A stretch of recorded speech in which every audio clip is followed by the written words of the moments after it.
এক স্বপ্নদর্শীর প্রাণ প্রতিষ্ঠা হয়েছিল আজকের দিনে, যিনি লিখেছিলেন আজাদ হিন্দের খোয়াবনামা। ফ্রি ইন্ডিয়া নামক বইটার সবচেয়ে গুরুত্বপূর্ণ চ্যাপ্টার স্বাধীন ভারতের সোনালী আগামীর উপক্রমণিকা।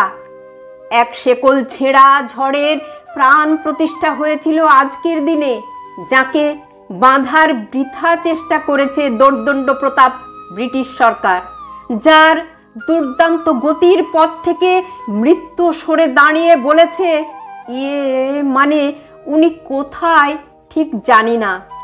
এক অসম্ভব বঙ্গে অসুলভ ঋজু শিরদাঁড়ার প্রাণ প্রতিষ্ঠা আজকের দিনটাতে 22+1 জানুয়ারি, যিনি স্বচ্ছন্দে অহিংসক গান্ধীর পাশে সহিংসক চন্দ্রশেখর আজাদের নামে রাখতে পারেন দুটো ব্রিগেডের নাম, যেহেতু তাঁরা দুজনেই একই স্বাধীনতার ভিন্ন মতের উপাসক।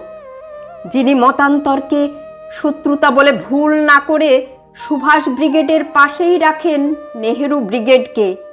এক সর্বধর্ম সমান মেনে সম্মান করা ধার্মিকের প্রাণ প্রতিষ্ঠা হয়েছিল আজকে।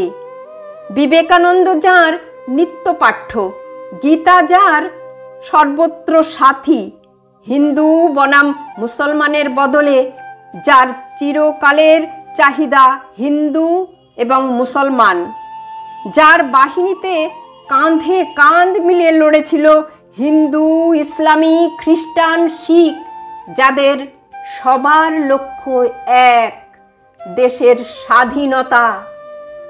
এই সীতাবিহীন রামের বর্তমান, তার অতীত দেখলে চোখ ধাঁধিয়ে ঘাবড়ে যেতে পারে। আজকের দিনেই প্রাণ প্রতিষ্ঠা সেই নারী পুরুষ সমান জরুরি ভাবা যুগনায়কের। ঝাঁসির রানী রেজিমেন্টের ক্যাপ্টেন লক্ষ্মী স্বামীনাথন স্বাধীন ভারতে যাঁর উদাহরণ দিতেন, এই সেদিনও স্বাধীন ভারত আজও তাঁর মন্দির সম্পূর্ণ করতে পারেনি। যে দেশ তিনি চেয়েছিলেন, তার থেকে আমরা লক্ষ যোজন দূরে সরে গেছি। আমাদের রন্ধ্রে রন্ধ্রে গন্ধ ছড়ায় ধর্মান্ধতা আর দুর্নীতির বিষ্ঠা।